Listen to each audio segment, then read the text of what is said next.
Hello and welcome everyone to psychology class. Here at Learn करो, मैं हूं श्रेया, आपकी psychology mentor, and today we are going to start self and personality chapter number 2 part 2।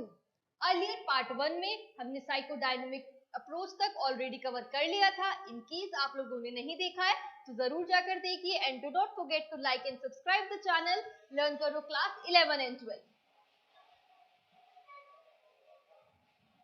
So, first topic है levels of consciousness. So, first topic है levels of consciousness. अब basically 3 levels होते हैं consciousness के।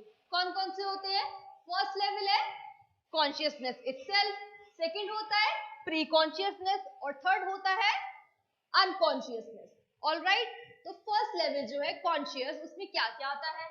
तो first level is conscious which include 3 thoughts. Basically broadly अगर बात करें तो उसमें 3 thoughts, 3 feelings included होती है। कौन कौन सी है वो?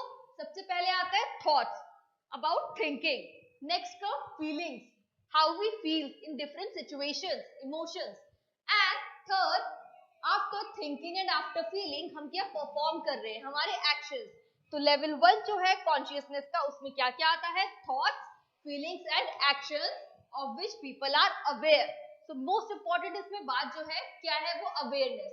अब जब हम कॉन्शियसनेस की बात कर रहे हैं तो ये जो एक्शंस है अबाउट थॉट्स, फीलिंग्स और एक्शंस, ये सब हम अवेयरनेस में परफॉर्म कर रहे होते हैं, ये सब हम अवेयरनेस में परफॉर्म कर रहे होते हैं। लेकिन जब हम सेकेंड लेवल में आ रहे हैं, दैट इज प्री कॉन्शियसनेस, इसमें क्या है? It includes mental activity of which people may become aware, means they are not aware but they may become aware only if they attend to it closely।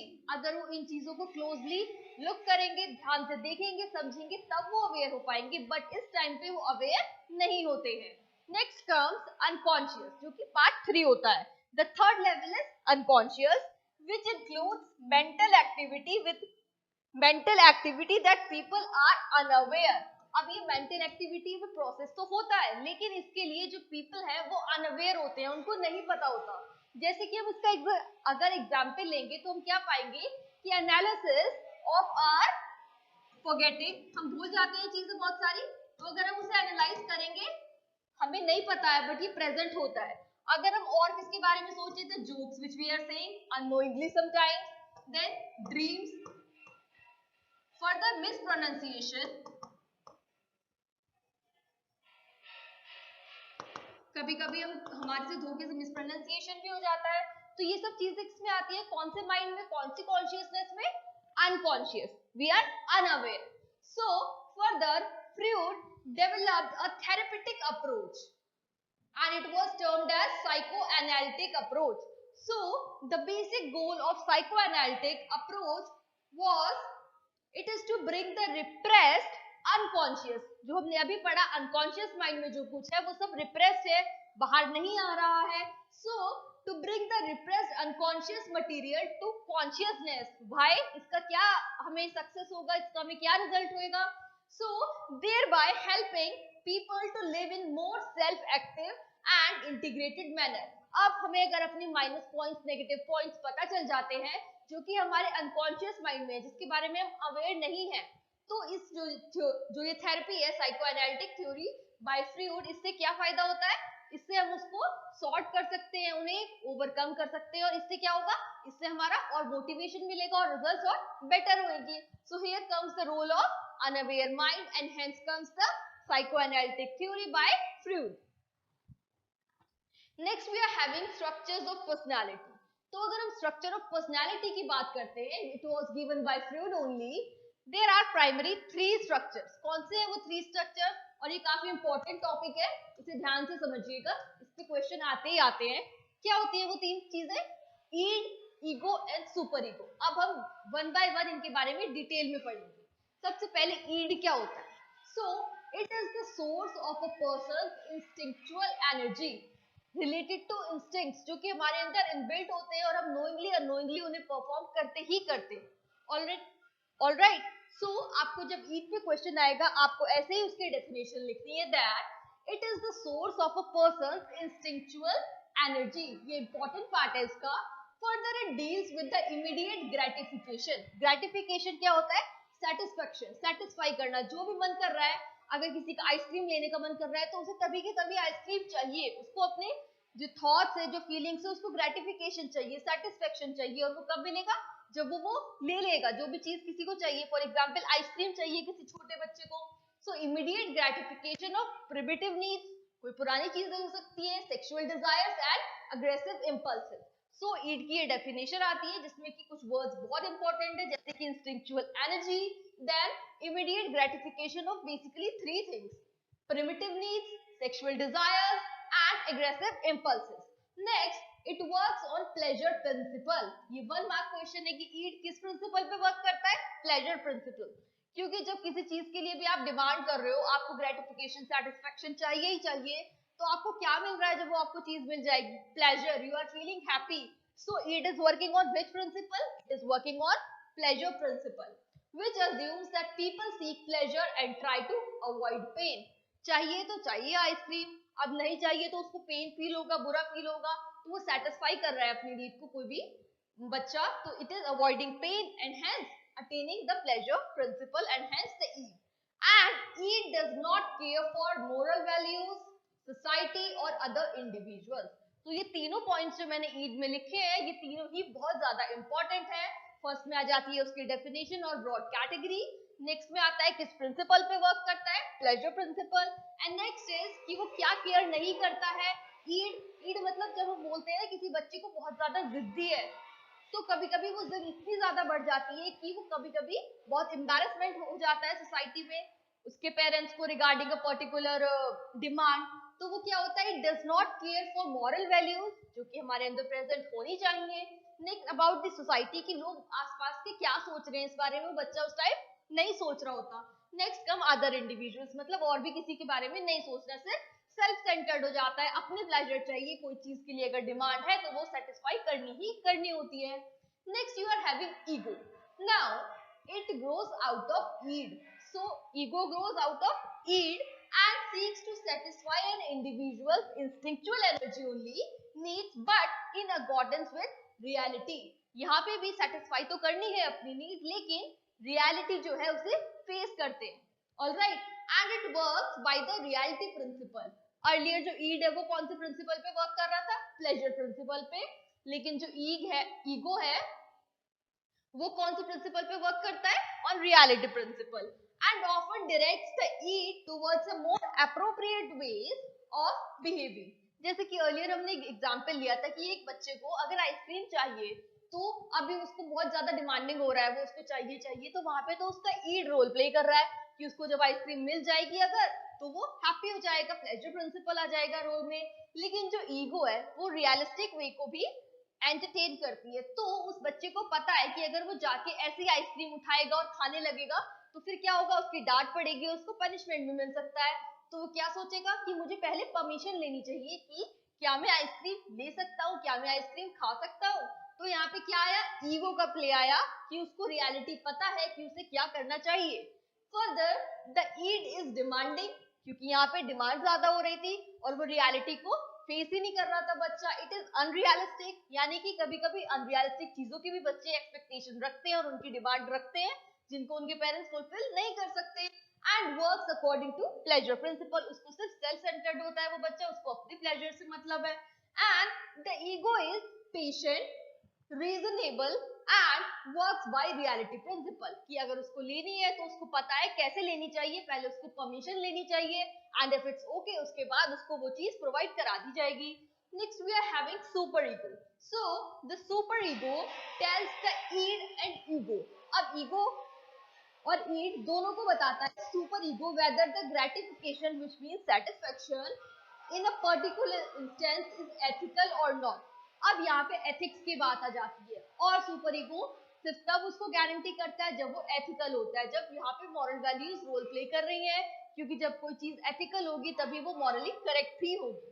And it helps control the id by internalizing the parental authority through the process of socialization। अब यहाँ पे कोई भी चीज morally correct कब होगी, एक छोटे बच्चे को मॉरल वैल्यूज कौन बताता है, यूजुअली उसके पेरेंट्स बताते हैं। तो जब सुपर ईगो का रोल प्ले होगा तो वो बच्चा क्या सोचेगा कि अगर उसको आइसक्रीम चाहिए तो उसको अपनी मदर को बोलना चाहिए that he needs an ice cream, और उसकी मदर उसको वो परचेज करके या ला कर दे देगी and then he can enjoy. तो ये एथिकली करेक्ट है, और अब उस बच्चे को ये लगेगा he is ethically correct along with the moral values that he is doing everything in a correct manner, जो कि morally absolute correct है, and hence it is the role of super ego.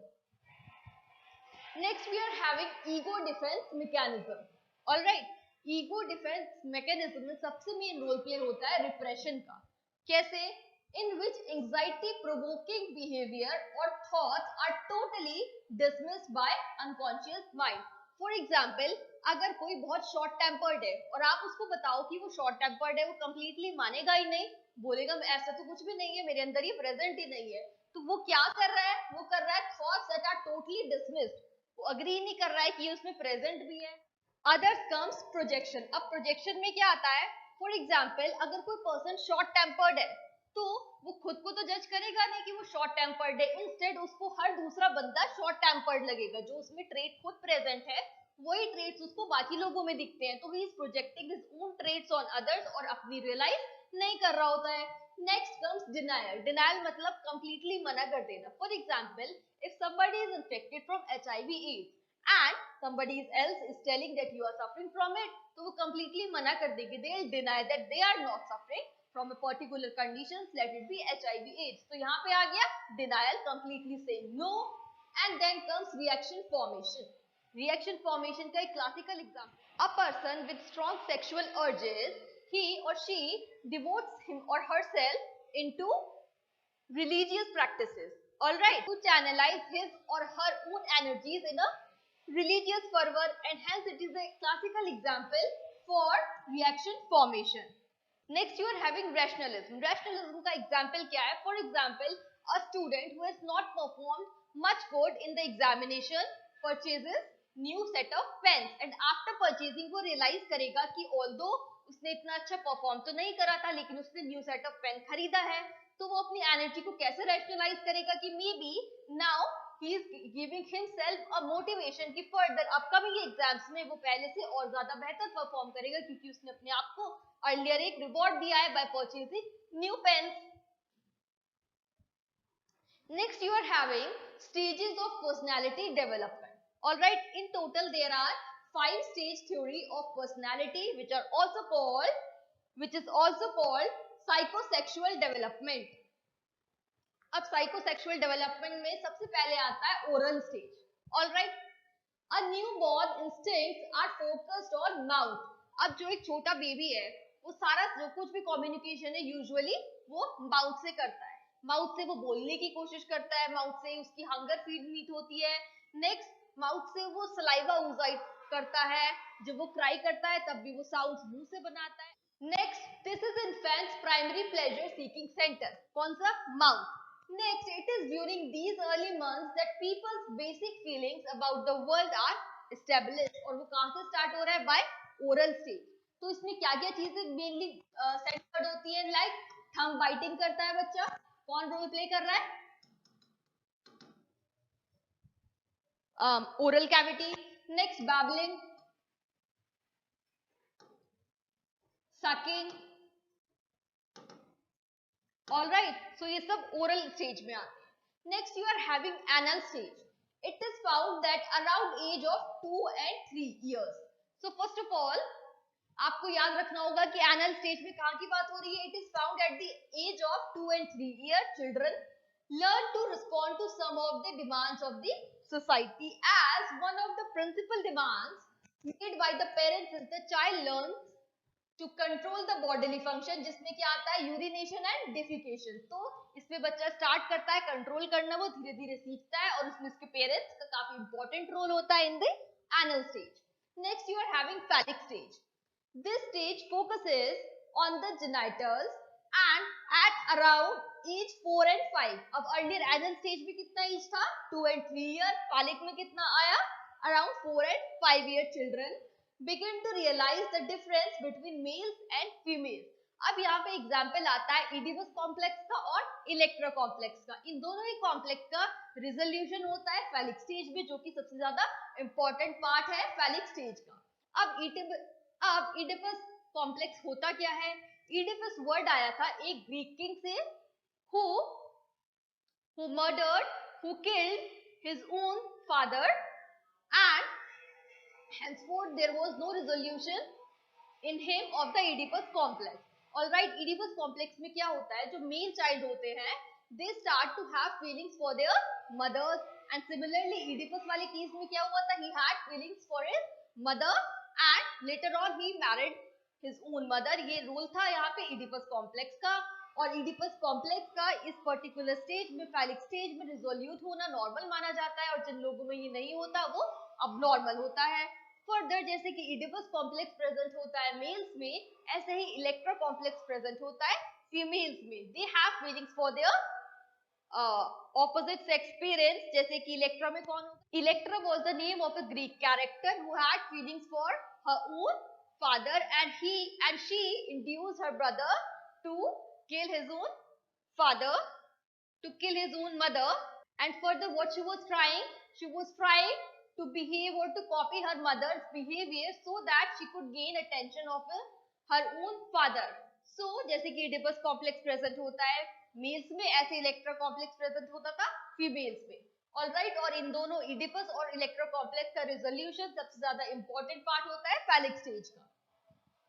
So during this stage, the male child experiences the Oedipus complex, which involves love for the mother and hostility towards father and consequent punishment. Next, a major developmental achievement of this stage is the resolution of Oedipus complex. मैंने आपको अभी explain किया. Further, this takes place by accepting the father's relationship with mother and modeling his own behavior accordingly after his father. For girls, in the same way, the Oedipus complex is called the Electra complex. I have told you in detail. Next, you are having latency stage. This stage lasts for about 7 years. आप time देख रहे हो ना, आप तीनों stage पे time given है, edges के अकॉर्डिंग आपको उसे लर्न करना है. Until puberty. During this period, the child continues to grow physically, but sexual urges are comparatively inactive. And next stage is genital stage. During this stage, the person attains maturity in psychosexual development. People learn to deal with members of the opposite sex in a society in an appropriate manner, and failure of a child to pass successfully through this stage leads to fixation to that stage only. जैसे कि अगर किसी में Electra complex या Oedipus complex अगर solve नहीं होगा तो ये काफी प्रॉब्लमफुल सिचुएशन हो जाएगी. ऑलराइट, और उसको बोलते हैं फिक्सेशन होना, जो कि नहीं होना चाहिए usually in a normal human being. Next you are having post Freudian approaches. अब पोस्ट का मतलब क्या है, after Freud, post Freudian approaches. तो यहाँ पे सेवरल अप्रोचेस है. सबसे पहले आता है कार्ल जंग. So it aims and aspirations. He developed his own theory of personality, and that was named as analytical psychology. The basic assumption of his theory is that personality consists of competing forces and structures within the individual. अब competing forces and structures किसमें, within an individual की बात हो रही है. All right, और लोग इसमें entertain नहीं होते हैं. That must be balanced. ये दोनों forces balance होनी चाहिए, rather than between individual and the demands of society or between individual and reality. तो यही important यहाँ पे, that within the individual हो रहा है, individual का interaction नहीं हो रहा है to the demands of the society or between individuals and the reality. All right, सबसे important है ये, that theory in the personality consists of competing forces and structures within the individuality, और दोनों को balance करना होता है. अब जब हम कार्ल जंग के बारे में पढ़ते हैं तो इसका एग्जाम्पल क्या है, क्लासिकल, या तो हम अर्थ की बात करें या हम गॉड की बात करें, जो कि प्रेजेंट है लिटरेचर में और मिथ्स में और बिलीफ्स में. तो ये क्या है, it is all related to individual, personal. ये सब हमारे पर्सनल थॉट्स होते हैं कि आप कितनी इंपॉर्टेंस दे रहे हो इस सबको, और इसको हम अदर से रिलेट नहीं करते. ठीक है. फर्दर कम्स कैरेट हॉर्नी, और इसमें आता है optimism. She argued that psychological disorders were caused by disturbed interpersonal relationship during childhood. इसमें एग्जाम्पल आता है कि अगर पेरेंट्स अपने बच्चों को अर्ली स्टेजेस में ज्यादा अटेंशन नहीं देंगे, वो उनको काफी ज्यादा डोमिनेंट करेंगे. पेरेंट्स अपने बच्चों को एट यंगर एज काफी अटेंशन नहीं देंगे या काफी कम अटेंशन देंगे, उन्हें काफी ज्यादा डोमिनेट करेंगे तब क्या होगा, बच्चों के लिए ये काफी डिसरिगार्डिंग होता है और इसलिए it is interferes in their healthy development. Further Alfred Adler and lifestyle and social interest से रिलेटेड था. His basic assumption is that human behavior is purposeful and goal oriented. जो भी हमारा बिहेवियर होता है वो सब गोल ओरिएंटेड होता है और पर्पस के लिए होता है किसी particular. Every basic individual suffers from the feelings of any inadequacy and guilt, that is inferior complex.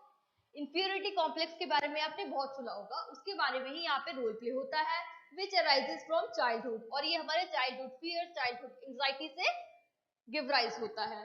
Next you are having arise from the human concern and here character traits का role play है in the personality and it develop from our experience with other individuals. जैसा कि हमारा interaction हो रहा है उसका जो आउटपुट हो रहा है वो हमारी पर्सनैलिटी पे काफी इफेक्ट करता है. Next, you are having Erik Erikson, search for identity. Development is viewed as a lifelong process and ego identity is granted a central place in this process by Erik Erikson. His concept of identity crisis of adolescence age has drawn a considerable attention as psychodynamic theory faced strong criticism.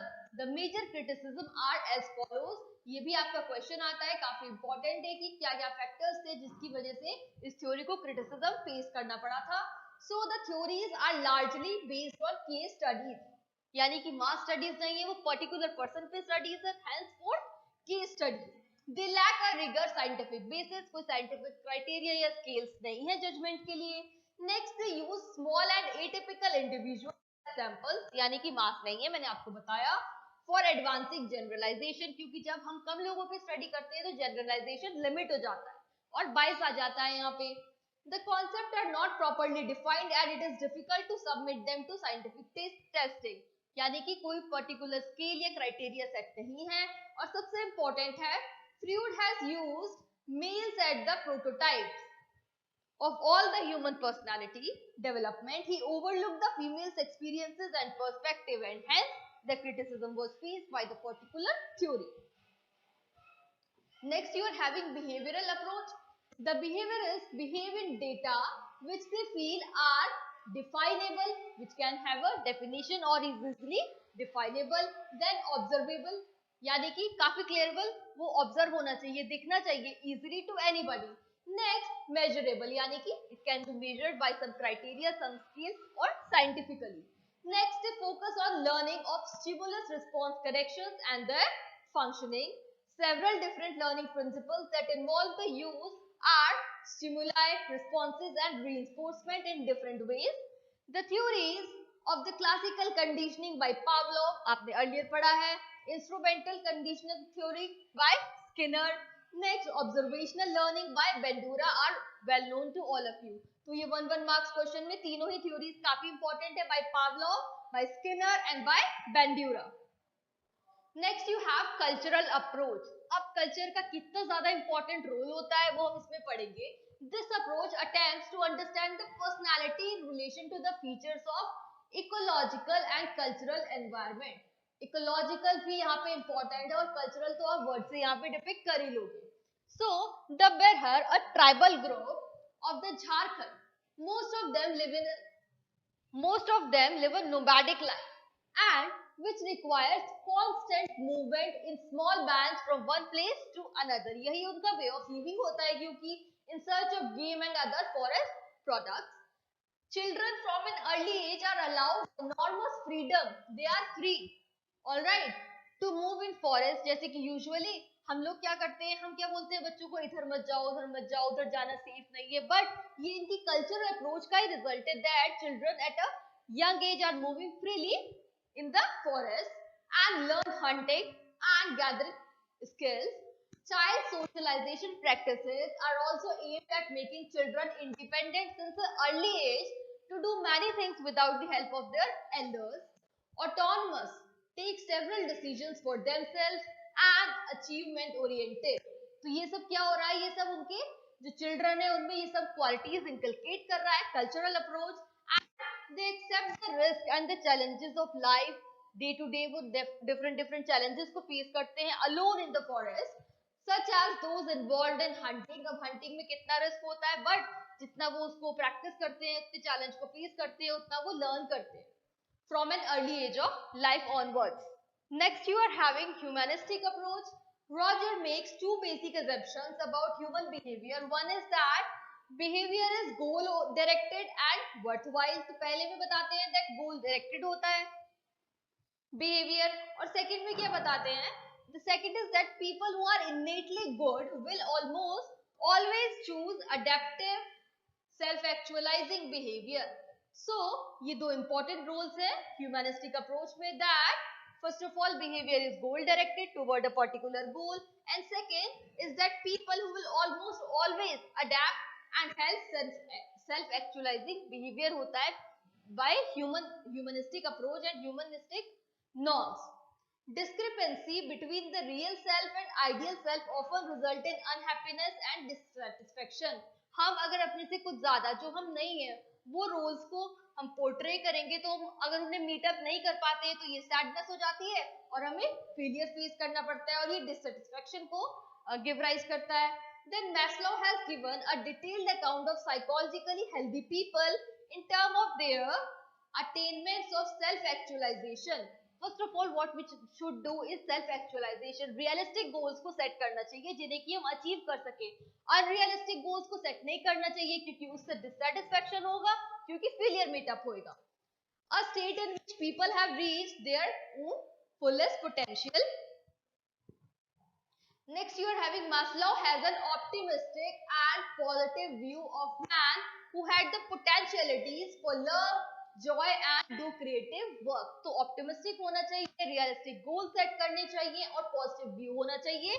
इससे क्या होता है, सब कुछ positivity की तरफ जाता है. as in for potentialities for love, joy and to do creative work as well. Human beings are considered free to shape their lives and self-actualize them. So self-actualization सबसे ज़्यादा important है in setting of goals and hence achieving it, and further in the approaches and behavior of our lifestyle. Self-actualization becomes possible by analyzing the motivations that govern our life, which is very, very important. Hence, we have covered this part. Next part में हम cover करेंगे personality assessment and all.